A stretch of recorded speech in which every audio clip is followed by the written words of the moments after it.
ప్రస్తుతం ఈ పుష్ప 2 ప్రీమియర్ సందర్భంగా జరిగిన తొక్కిసలాట, అందులో రేవతి అనే మహిళ మృతి చెందడం, వాళ్ళ అబ్బాయి శ్రీతేజ్ ప్రస్తుతం హాస్పిటల్లో వెంటిలేటర్పై చికిత్స పొందడం, ఈ మొత్తం వ్యవహారంలో అటు తెలంగాణ ప్రభుత్వానికి కానీ, ఇటు సినీ నటుడు అల్లు అర్జున్ కానీ మధ్య ఆ ఆరోపణలు కావచ్చు, విమర్శలు కావచ్చు, స్టేట్మెంట్లు కావచ్చు, చాలా వేడిగా జరుగుతూ ఉన్నాయి. అయితే ఈ అంశం పైన అసలు మొత్తం ఓవరాల్ టాపిక్ పైన, ఆ కేసుల పైన మాట్లాడేందుకు ఈరోజు మనతో పాటు ఉన్నారు ప్రముఖ పొలిటికల్ అనలిస్ట్ శివరామ్ సార్తో మాట్లాడి ఈ అంశం గురించి మరిన్ని లోతైన విశ్లేషణ చేసే ప్రయత్నం చేద్దాం.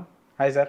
హలో అండి పాషా గారు. సార్ బాగున్నారా? ఫైన్ అండి. సార్ చూస్తూనే ఉంటారు గత కొన్ని రోజులుగా పుష్ప 2కి సంబంధించి అల్లు అర్జున్ అలాగే ప్రభుత్వానికి సంబంధించి ఆ తొక్కిసలాట, మహిళ మృతి చెందడం, ఈ మొత్తం టాపిక్ కంటిన్యూగా జరుగుతూ ఉంది సార్. ఎలా అంటే సినిమా రిలీజు, తొక్కిసలాట, మహిళ మృతి చెందడం, ఆ తర్వాత అల్లు అర్జున్ అరెస్టు, బెయిల్, ముఖ్యమంత్రి గారు అసెంబ్లీలో మాట్లాడడం, దానికి వెంటనే అల్లు అర్జున్ ప్రెస్ మీట్ పెట్టి మాట్లాడడం, ఇదంతా జరుగుతూ ఉంది. ఎందుకు సార్ ఒక స్టాప్ అనేది లేకుండా ఇది ఒక పెద్ద సమస్యలాగా ఎందుకు కంటిన్యూ అవుతూ ఉంది? అయితే ఎప్పుడైతే రేవంత్ రెడ్డి గారు అసెంబ్లీలో చర్చించారు ఈ టాపిక్, అక్బరుద్దీన్ గారు క్వశ్చన్ అడిగినప్పుడు ఈయన ఆన్సర్ రూపంలో ఇచ్చారో, అంతకంటే బిఫోరు ఒక విధంగా కమా పడ్డట్టే ఈ ఇష్యూకి. ఎందుకంటే అల్లు అర్జున్ గారికి హైకోర్టు ఇంట్రీమ్ బెయిల్ ఇచ్చారు. అది మధ్యంతర బెయిల్, అది కూడా 1 మంత్ గురించే ఇచ్చారనమాట. అది కూడా షరతులతో కూడినటువంటి బెయిల్.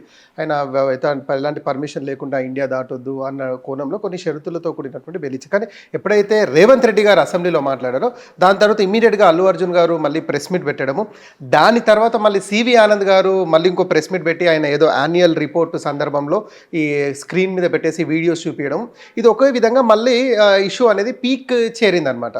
సో దీని తర్వాత ఎలా అనేది ఇప్పుడు కోర్టు ఇచ్చే జడ్జిమెంట్ మీద ఆధారపడి ఉంటుంది. ఇప్పుడు ఆల్మోస్ట్ నాకు తెలిసి అతనికి బెయిల్ వచ్చి ఇప్పుడు 1 వీక్ 10 డేస్ దాటిపోయింది. అంటే ఇంకొక 15-20 డేసే ఉంది.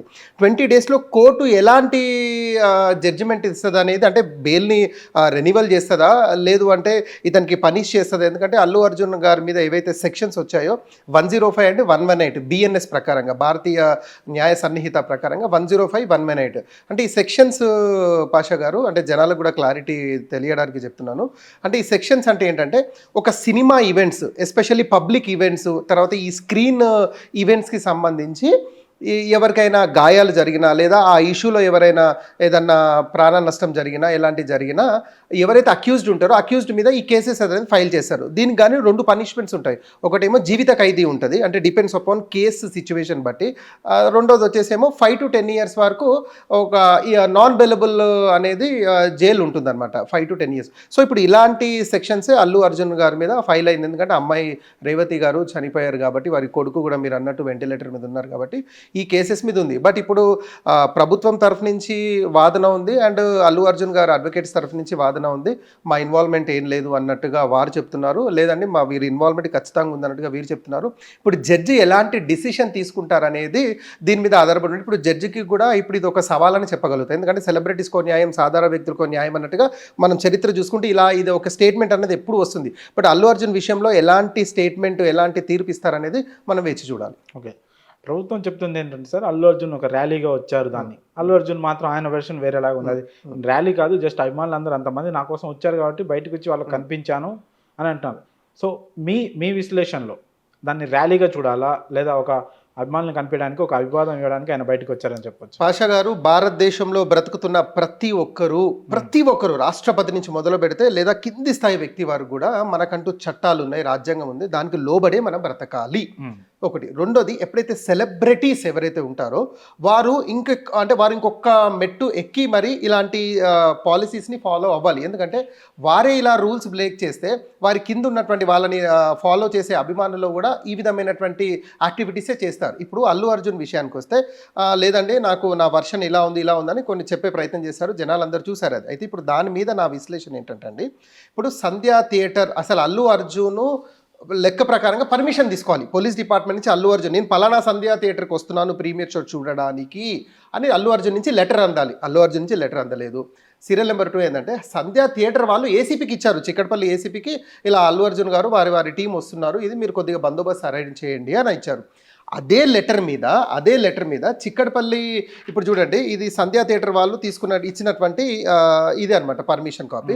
ఇదే దీని బ్యాక్ సైడే ఎస్హెచ్ఓ చిక్కడపల్లి ఏమి ఇచ్చారండి, సంధ్యా థియేటర్కి ఒకటే ఎంట్రీ ఉంది, ఒకటే ఎగ్జిట్ ఉంది. 35-70 mm థియేటర్స్ ఒకే కాంపౌండ్ వాల్లో ఉన్నాయి. చుట్టుముట్టు రెస్టారెంట్స్ ఉంది, క్రౌడీ ఏరియా. ఎవరైనా సెలబ్రిటీస్ వచ్చినా లేదా ఇలా స్పెషల్ షోస్కి ఎవరైనా ప్రీమియర్ షోస్ లాంటివి వస్తే మేము కంట్రోల్ చేయలేము, కాబట్టి మేము పర్మిషన్ నిరాకరిస్తున్నాం అన్నట్టుగా చిక్కడపల్లి ఎస్హెచ్ఓ ఇచ్చినటువంటి ఆయన రిటర్న్లో ఆయన చేతుల మీదుగా రాసినటువంటి అది ఇచ్చారు. ఇది ఆయన ఆల్రెడీ సిపి సమక్షంలో ప్రెస్ మీట్లో కూడా ఈ విషయం చెప్పాడు, ఎవరు ఎస్హెచ్ఓ. అయితే ఇక్కడ విషయం ఏంటంటే నేను పోలీస్ డిపార్ట్మెంట్ని ప్రశ్నిస్తున్నా. ఇప్పుడు మీరు పర్మిషన్ ఇవ్వట్లేము, క్రౌడ్ కంట్రోల్ చేయలేము అనే విషయం మీరు లిఖితపూర్వకంగా ఇచ్చినప్పుడు నేను ఎస్హెచ్ఓని ప్రశ్నిస్తున్నా, చిక్కడపల్లి ఎస్హెచ్ఓ ఎవరైతే రాసిచ్చారో. మరి అల్లు అర్జున్ ముషిరాబాద్ నుంచి వస్తున్నారు కదండి, వస్తున్నప్పుడు మీరు అల్లు అర్జున్ ఎందుకు ఆపలేకపోయారు అక్కడ? సీరియల్ నెంబర్ 1 చాలా ఇంపార్టెంట్ క్వశ్చన్. సార్ మీరు వస్తున్నారు, ఇప్పటికే ముషీరాబాద్లోనే ఇంత క్రౌడ్ ఉంది, RTC cross road already crowd full అయిపోయారు, మీరు వస్తే ఏదన్నా సిచ్యువేషన్స్ చేయి దాటిపోతుంది, లాఠీచార్జ్ చేయాల్సి వస్తుంది, ప్రాణ నష్టం జరుగుతుంది, కాబట్టి మీకు అనుమతి లేదు. నేను ఆల్రెడీ సంధ్యా థియేటర్కి వారికి రిటర్న్లు ఇచ్చానని ఈ కాపీ ఎస్హెచ్ఓ ఎందుకు చూపించలేదు అల్లు అర్జున్కి? ఎందుకంటే అల్లు అర్జున్ ప్రెస్ మీట్లో ఏమన్నాడు, లేదండి నేను వస్తుంటే పోలీస్ డిపార్ట్మెంటే దారి చూపిస్తుంది నాకు. అంటే నాకేం తెలుసు, ఆల్రెడీ వాళ్ళు పర్మిషన్ ఇచ్చారు, వాళ్ళే నాకు దారి చూపిస్తుంటే నేను క్లియర్గా ఉన్నాను, నేను లీగల్గా ఉన్నాను అని అల్లు అర్జున్ క్లియర్గా చెప్తున్నాడు. అవునా కదండి? మరి ఈ విషయం ఎందుకు పోలీస్ వాళ్ళు అల్లు అర్జున్ ముందు దాచారు? అంటే అల్లు అర్జున్ మెప్పు పొందడానికా, అల్లు అర్జున్ దగ్గర నుంచి చూడడానికా, అంటే ఏం కోణమై ఉంటుంది అనేది పోలీస్ డిపార్ట్మెంట్ని ప్రశ్నిస్తున్నా. ఇది ఒకటండి. రెండోది, ఇప్పుడు అల్లు అర్జున్ విషయానికి వస్తే నేను అసలు రోడ్ షోలు ప్రొసెషన్స్ లాంటివి చేయలేదు అన్నాడు. సరే ఓకే, ఈ కాపీ అయితే నాకు తెలిసి సంధ్యా థియేటర్ కాపీ అయితే అల్లు అర్జున్కి అంటే వెళ్ళే ఉంటుంది. ఇప్పుడు ఒక వ్యక్తి అంటే ఒక సినిమా హీరో ప్రీమియర్ చూడడానికి వచ్చినప్పుడు అది థియేటర్ని అడుగుతాడు వాళ్ళ మేనేజ్మెంట్, ఏంటి మీరు పర్మిషన్ తీసుకున్నారంటే నేను తీసుకున్నాను సార్, కావాలంటే లెటర్ అని చెప్పేసి, అంటే అల్లు అర్జున్ నోటీసులు ఉంటుంది ఇది క్లియర్గా. అయితే అల్లు అర్జున్కి ఇందులో ఏమని రాశారు వాళ్ళు, కేవలం ప్రీమియర్ షోకి హీరో హీరోయిన్ ప్రొడ్యూసర్ డైరెక్టర్స్ వస్తున్నారు, మీరు బందోబస్తు రెడీ చేయండి, అరేంజ్ చేయండి అని సంధ్యా థియేటర్ వాళ్ళు పోలీస్ డిపార్ట్మెంట్ని అడిగారు. అంతే కదండి. ఇక్కడ ఎక్కడ కూడా రోడ్ షో ప్రొసెషన్ లాంటిది మెన్షన్ చేయలేదు. నేనేమంటున్నా అంటే ముషీరాబాద్లోనే అంత ట్రాఫిక్ అయినప్పుడు, అంత క్రౌడ్ ఉన్నప్పుడు, ఆల్మోస్ట్ ఇక ఆర్టీసీ క్రాస్ రోడ్ ఇంకో 100 మీటర్ల దూరంలో ఆయన రూఫ్ టాప్ ఎక్కడము, అందరినీ చేతులు ఊపడము, నమస్తే పెట్టడం, ఇలాంటి విషయాలు చేశాడు. కానీ అతను ప్రెస్ మీట్లో చెప్పిన విషయం ఏంది, లేదంటే నేను టింటెడ్ గ్లాసెస్లో ఉంటే అభిమానులు నిరాశపడతారు, నేను లేచి వాళ్ళని చూసి వాళ్ళని కొద్దిగా మూవ్ కానియండి అని, అంటే నన్ను చూస్తే తప్ప మూవ్ అవ్వలేరు అనేది ఆయన కవర్ చేసుకున్నారు. కానీ ఒకసారి వీడియోలో మీ ఐ డ్రీమ్ని నేను ప్రశ్నిస్తున్నాను, ఒకసారి వీడియో ప్లే చేయండి. ఒకసారి మీరు వీడియోలో చూస్తే ఎక్కడ కూడా ఆయన మూవ్ చేస్తున్నట్టు లేవు. ఎంతసేపు నమస్తే పెట్టడం, హాయ్ చేయడం, నమస్తే పెట్టడం, హాయ్ చేయడం, ఇంకో దశలో అయితే ఇలా తగ్గేదే లేదనుకుంటా ఈ యాక్టివిటీస్ అన్నీ చేశాడు. ఇంతవరకు ఇలా చేసుకుంటూ లోపలికి వచ్చారు. అయితే మెయిన్గా పోలీస్ డిపార్ట్మెంట్ క్లెయిమ్ చేసేది రేవతి అనే అమ్మాయి చనిపోవడం. ఎప్పుడైతే మెయిన్ గేట్ నుంచి అల్లు అర్జున్ వాళ్ళ ఫస్ట్ ఫార్చునర్ కార్లో వాళ్ళ మామ చంద్రశేఖర్ రెడ్డి గారు, అదే కారులో వాళ్ళ కూతురు, సెకండ్ స్కార్పియోలో వాళ్ళ అబ్బాయి, థర్డ్ వెహికల్లో ఎప్పుడైతే అల్లు అర్జున్ గారు ఎంటర్ అవ్వకంటే ముందు ఈ గేట్ ఏదైతే ఉందో మెయిన్ గేట్, ఈ గేట్ లోపలనే రేవతి వాళ్ళ కొడుకు, ఇప్పుడు ఎవరైతే శ్రీతేజ హాస్పిటల్లో పొందుతున్నాడో అతను, ప్లస్ రేవతి వాళ్ళ హస్బెండ్, ఇంకో వాళ్ళ బాబు, వారు ఆల్రెడీ వేరైపోయారు. ఇక్కడే ఎప్పుడైతే సంధ్యా థియేటర్లో ఈ కూతురు వచ్చినప్పుడు, స్కార్పియో కార్ వచ్చినప్పుడు వీళ్ళిద్దరు వేరైపోయారు. ఎప్పుడైతే అల్లు అర్జున్ వస్తున్నారో, అల్లు అర్జున్ లోపలికి వెళ్ళిపోయినప్పుడు అదేదైతే మెయిన్ బాల్కనీ గ్రిల్ ఉంటుందో ఆ గ్రిల్ని అల్లు అర్జున్ గారు కూడా సిగ్నల్స్ ఇచ్చారు, తర్వాత కూడా సిగ్నల్స్ ఇచ్చారు క్లోజ్ చేయమని. ఎప్పుడైతే అది క్లోజ్ చేసినప్పుడు క్రౌడ్ ఒకటేసారి మళ్ళీ కింద డ్రెస్ సర్కిల్కి వచ్చారో, ఈ తొక్కిసలాటలో రేవతి గారు అప్పుడెప్పుడు చనిపోవడము, వారి అబ్బాయికి ఊపిరి అందకపోవడం, ఈ ఇష్యూస్ అన్నీ జరిగాయి. అంటే నేనేమంటానంటే సార్, ఇందులో అల్లు అర్జున్ తప్పు 100% ఉంది అని చెప్తున్నాను. అంటే ఇప్పుడు మీరు పుష్పకి బిఫోర్ అల్లు అర్జున్ ఒకటి, పుష్ప తర్వాత అల్లు అర్జున్ ఒకటి. ఇప్పుడు ఆయన పాన్ ఇండియా స్టార్ నార్మల్గా, బట్ పాన్ ఇండియా స్టార్ ఇలాంటి ఘటనలు జరగకుండా చూసుకోవాల్సిన బాధ్యత తన మీద ఉంది. ఆయన ఇచ్చిన ఎక్స్ప్లెనేషన్ సింపుల్, ఒక మాటలో చెప్పాలంటే, లేదండి నా 3 సంవత్సరాల కష్టార్జితము నేను థియేటర్లో చూస్తే తప్ప నేను ఆ సంతోషం పొందలేను, సో నేను బెటర్మెంట్ ఏంటి అనేది. నేనేమంటాను, థియేటర్ అంటే నీ దృష్టిలో సంధ్య ఒకటేనా? ఒకప్పుడు నువ్వు నార్మల్ వ్యక్తిగా ఉన్నప్పుడు, అంటే ఒక చిరంజీవి అభిమానిగానో పవన్ కళ్యాణ్ అభిమానిగా ఉన్నప్పుడు, లేదా నార్మల్ అప్పుడప్పుడుగా నువ్వు సినిమా ఇండస్ట్రీకి వచ్చినప్పుడు అది వేరు, ఆ సిచ్యువేషన్స్ వేరు. ఇప్పుడు నువ్వు పాన్ ఇండియా స్టార్ అయినప్పుడు నువ్వు సంధ్యాలోనే చూడాలా సీరియల్ నెంబర్ 1? ఎన్నో స్క్రీన్స్ ఉన్నాయి కదా సిటీలో. అసలు ఇప్పుడు అల్లు అర్జున్ వెళ్తుంటే కూడా కొందరు పట్టించుకోరు, అంటే అలాంటి అలాంటి ఏరియాస్ ఉన్నాయి మన సిటీలో కూడా, అక్కడ చూడొచ్చు కదా. సంధ్యాలో చూస్తే అంటే అది మాస్ ఏరియా, అల్లు అర్జున్ అని ఈ మాట అన్నాడు. సరే అది మాస్ థియేటర్, మాస్ పబ్లిక్ సమక్షంలో నేను చూడాలనేది అల్లు అర్జున్ చెప్పినటువంటి ఏది స్టేట్మెంట్. అలాంటప్పుడు మాస్ అని నువ్వే చెప్తున్నప్పుడు నువ్వెందుకు పోలీస్ పర్మిషన్ తీసుకోలేదు? ఇప్పుడు చూడండి సార్, నేను అల్లు అర్జున్ రేవంత్ రెడ్డి మాట్లాడుకున్నా కూడా, ఇప్పుడు ఎవరైతే హాస్పిటల్లో ట్రీట్మెంట్ పొందుతున్నాడో శ్రీతేజ, ఇవాళ రేపు ఆయన కళ్ళు తెరిచినప్పుడు ఫస్ట్ ఆయన నోట్లోకి వెళ్ళి వచ్చే మాట అమ్మా. ఎవరు తీసుకొస్తారు రేవతిని? వాళ్ళ అమ్మగారిని ఎవరిని తీసుకొస్తారు? అల్లు అర్జునా? రేవంత్ రెడ్డియా లేదా ఈ ఎస్హెచ్ఓ చిక్కడపల్లియా, ఇతను కూడా సమాధానం ఇవ్వాలి కదా, లేదా ఏసీపీ చిక్కడపల్లియా, ఎవరు తీసుకొస్తారు? అంటే ఈ కోణాలు ఆలోచించుకుంటే ప్రతి ఒక్కరిది తప్పే ఉంది ఇందులో. ఇప్పుడు వీళ్ళు పాపం శాలివాహన్ నగర్, దిల్సుఖ్ నగర్లో ఉంటారండి రేవతి ఫ్యామిలీ. అక్కడి నుంచి స్పెషల్గా 3,000 రూపాయలు టికెట్ పెట్టుకొని, అంటే 12,000 రూపాయలు టికెట్ పెట్టుకొని వాళ్ళు రావడం, అంటే ఆ రోజే చూడాల్సినటువంటి అవసరం ఏముంది? అది కూడా ఒక నైట్ చలి ప్రాంతంలో, ఇద్దరు చిన్న అంటే అల్లు అర్జున్ ఫ్యాన్స్ అంటే మేము చూడాలి అనే కోణంలో వచ్చారు.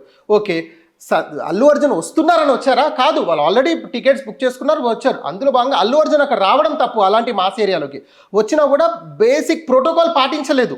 ఏదైతే పోలీస్ డిపార్ట్మెంట్ క్లెయిమ్ చేస్తుందో రూఫ్ టాప్ ఎక్కడం, ఇవన్నీ ఎక్కడ కూడా అల్లు అర్జున్ ప్రోటోకాల్ పాటించలేదు. ఇందులో 100కు 100% అల్లు అర్జున్ తప్పుంది. సార్, ఈ సంజయ్ థియేటర్ వాళ్ళు పర్మిషన్ కోసం రాసిన లెటర్లో అల్లు అర్జున్ అంటే సినిమాకి సంబంధించిన హీరో, హీరోయిన్, మిగతా టెక్నీషియన్స్ వస్తున్నారని లెటర్ రాశారు.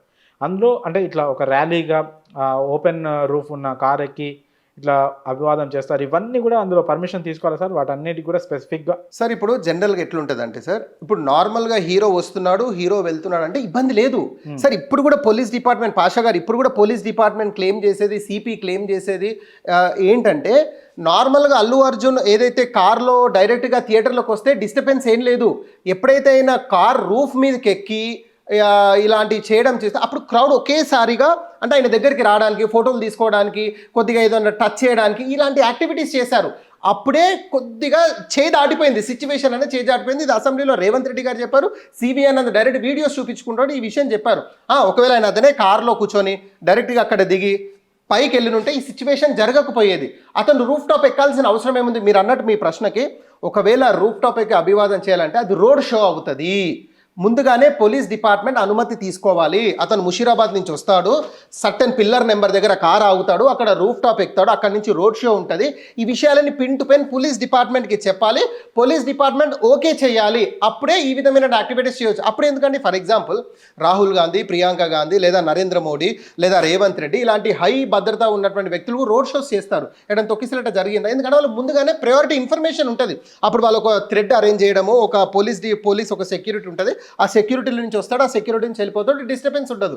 ఇక్కడ పోలీస్ డిపార్ట్మెంట్కి 1% కూడా తెలియదు ఇతను పైకి ఎక్కుతాడు అనేది. సక్కడంలో అంటే ఇప్పుడు ఎట్లా ఉంటుందండి, అతను కూడా నాకు తెలిసి 32, 34, 35 ఇయర్స్ అల్లు అర్జున్ కొంత ఏదో ఉంటుంది, జజ్బా ఉంటుంది, అది నేను ఎక్కాలా, అభిమానులు చూడాలా, వారిని కూడా నిరాశపరచొద్దు, ఆ కోణంలో ఎప్పుడైతే ఎక్కాడో అక్కడే డిస్టర్బెన్స్ అయింది. కానీ అల్లు అర్జున్ ఇచ్చిన ఎక్స్ప్లెనేషన్, నేను ఎక్కుతేనే అది క్రౌడ్ కంట్రోల్ అయింది అన్నాడు. కానీ ఈయన ఎక్కడం వల్లనే క్రౌడ్ ఒకటేసారి రావడము, డిస్టర్బెన్స్ అవ్వడము, ఇలా తోసుకోవడం ఇలాంటివి జరిగాయి. What ever it may B అండి. ఆల్రెడీ ఈ సినిమాకి అంటే మంచి అంటే పీక్ స్టేజ్లో ఉంది. అంటే ప్రీమియర్ తర్వాత సినిమా మంచి కలెక్షన్ చేస్తుంది, అది అంటే ఆ విధంగా పబ్లిసిటీ చేశారు. అలాంటిది సంధ్యా థియేటర్కి రావడము, ఈ విషయాలన్నీ చూస్తుంటే కూడా పర్మిషన్స్ లేకుండా అల్లు అర్జున్ను సంధ్యా థియేటర్కి తీసుకురావడం, సంధ్యా థియేటర్ యాజమాన్యము దీంట్లో మనం పాత్ర పోషించాలి. అల్లు అర్జున్ సేమ్ పరిస్థితి. కానీ నేను అడుగుతున్నాను, ఎంతసేపు మనం వీళ్ళిద్దరిని క్లెయిమ్ చేస్తున్నాం, టెక్నికల్గా ఎస్హెచ్ఓ చిక్కడపల్లిని కూడా ఇందులో ముద్దాయిగా పెట్టాల్సిన అవసరం ఉంది. ఎందుకంటే నువ్వు రిటర్న్లో రాసిచ్చినప్పుడు ఈ విషయం నువ్వు ముందుగానే ప్రెస్ మీట్ పెట్టాలని చెప్పాలి, లేదా అల్లు అర్జున్ అక్కడే ముషీరాబాద్లో ఆపాలి. ఈ విషయాలు నువ్వు ఎందుకు ఆపలేదు అనేది నా ప్రశ్న. ఓకే, ఇప్పుడు ఒకవేళ అల్లు అర్జున్ పెట్టిన ఈ ప్రెస్ మీట్ ఏదైతే ఉంది సార్, అది ఇప్పుడు ఆయన ప్రస్తుతం బెయిల్ మీద ఉన్నారు, ఆయన మధ్యంతర బెయిల్ మీద ఉన్నారు. ఈ ప్రెస్ మీట్ ఆయన బెయిల్కి అయినా ఇబ్బందికరంగా మారే అవకాశం ఉందా సార్? సార్ ఒకవేళ మళ్ళీ బెయిల్ తర్వాత కానీ బెయిల్ కంటే ముందు బెయిల్ క్యాన్సిల్ అయినా కూడా అల్లు అర్జున్ని మళ్ళీ అరెస్ట్ చేస్తే ప్రస్తుతం ఆయన మీద ఎలాంటి సెక్షన్ల కింద కేసు నమోదైంది, ఒకవేళ ఎలాంటి శిక్ష ఆయనకి పడే అవకాశం ఉందనేది కొంచెం వివరంగా సార్. ఇప్పుడు అల్లు అర్జున్ ప్రెస్ మీట్ పెట్టింది నాకు తెలిసి ఉమ్మడి ఆంధ్రప్రదేశ్లో ఉన్నటువంటి 12 కోట్ల మంది జనాలు చూసుంటారు. అతను సింపుల్గా మాట ఏమన్నాడంటే, నేను మీ రిపోర్టర్స్ అడిగిన క్వశ్చన్స్కి నేను ఆన్సర్ ఇవ్వలేను, ఎందుకంటే ఇప్పుడు నేను అంటే లీగల్ పాయింట్ ఆఫ్ వ్యూలో మళ్ళీ ఆ లాయర్స్ వద్దన్నారు, సో ఇబ్బంది అవుతుంది. నేను ఏ పొలిటీషియన్ మీదనో లేకుంటే ఏ డిపార్ట్మెంట్ మీదో నేను క్లెయిమ్ చేయదలుచుకోలేను, whatever it may be. నా మీద ఇలాంటి రూమర్స్ వచ్చాయి, ఇది కరెక్ట్ కాదని నేను క్లెయిమ్ చేసుకున్నాను అని చెప్పాను. అంటే ఆయన ఏదైతే చెప్పాలనుకున్నాడో చెప్పేశాడు. దీనికి బెయిల్కి ఎలాంటి సంబంధము లేదు. Serial number 1. సీరియల్ నెంబర్ 2, నేను మిమ్మల్ని అడుగుతున్నా, రేవంత్ రెడ్డి గారు బెయిల్ మీద లేదా? వైఎస్ జగన్మోహన్ రెడ్డి బెయిల్ మీదనే కదండి ఉన్నారు ఇప్పుడు. అంటే ఇప్పుడు జగన్మోహన్ రెడ్డి, రేవంత్ రెడ్డి బహిరంగంగా ఎన్ని కామెంట్స్ చేశారండి? అంటే ఆపోజిషన్ లీడర్స్ మీద లేదా ఎన్ని కామెంట్ చేశారు? బెయిల్ ఎక్కడ వచ్చిందండి? అది ఇక్కడ బెయిల్ ఇష్యూ కాదు. అతను ఏదైతే చెప్పాలనుకున్నారో చెప్పేశాడు, వెళ్ళిపోయాడు. ఎందుకంటే రిపోర్టర్స్ క్వశ్చన్స్ ఆయనకు అర్థమైంది, ఇలా నన్ను టార్గెట్ చేస్తారని అర్థమైంది, నేను ఎక్కడో మళ్ళీ ఇరకాటంలో పడతాను, అదేదో సేఫ్ సైడ్గా లాయర్స్ మీద, ఫాదర్ మీద నూకేసి వెళ్ళిపోదామనే వెళ్ళిపోయారు తప్ప ఆయన 100% ఆన్సర్స్ ఇవ్వచ్చు. 100% ప్రెస్ మీట్ పెట్టవచ్చు. ఒకవేళ నువ్వు ప్రెస్ మీటే పెట్టొద్దు అనుకున్నప్పుడు ఈ ప్రెస్ మీట్ కూడా పెట్టడానికి లేదు. అంటే ఇప్పుడు బెయిల్లో కొన్ని టర్మ్స్ అండ్ కండిషన్స్ ఉంటాయండి. ఆ టర్మ్స్ అండ్ కండిషన్స్ ఏమి ఇచ్చారు ఆయనకి, నువ్వు మా అనుమతి లేనిది భారతదేశం వదిలిపెట్టి వెళ్ళొద్దు, ఇది క్లియర్గా మెయిన్గా చెప్పింది ఇది. అంతే తప్ప నువ్వు ఇలా మాట్లాడొద్దు అలా మాట్లాడొద్దు ఇప్పుడు ఒకవేళ ప్రెస్ మీట్ పెట్టొద్దు అని కొన్ని కండిషన్స్ ఉంటాయి. ఎందుకంటే ఆ సెక్షన్స్ లేవు ఇప్పుడు ఈయన మీద. కొన్ని సెక్షన్స్లో ఎలా ఉంటుందంటే మీరు ప్రెస్ మీట్ కూడా పెట్టొద్దు, దీనివల్ల మళ్ళీ వేరే వాళ్ళు ఇన్ఫ్లుయెన్స్ అయ్యే అవకాశం ఉంటుంది. మరి ఎప్పుడు అలాంటప్పుడు ఆయన ప్రెస్ మీటే పెట్టేశాడు డైరెక్ట్గా. అది కూడా ఏంటి, మొన్నటి వరకు సైలెంట్గా ఉన్నటువంటి అల్లు అర్జున్ రేవంత్ రెడ్డి ఎప్పుడైతే అసెంబ్లీలో మాట్లాడో ఇమీడియట్గా ప్రెస్ మీట్ పెట్టాడు కదండి. దానికి బెయిల్ ఎందుకు అడ్డు రాలేదు అంటే నువ్వు తప్పించుకోవడానికి చెప్తున్నావు తప్ప ఇలా అల్లు అర్జున్ కూడా 100% తప్పుంది. బట్ ఆయన డైరెక్ట్గా ఓపెన్ అవ్వట్లేడు. ఇప్పుడు చూడండి సార్, 4th నైట్ ఇన్సిడెంట్ జరిగింది, ఓకేనా.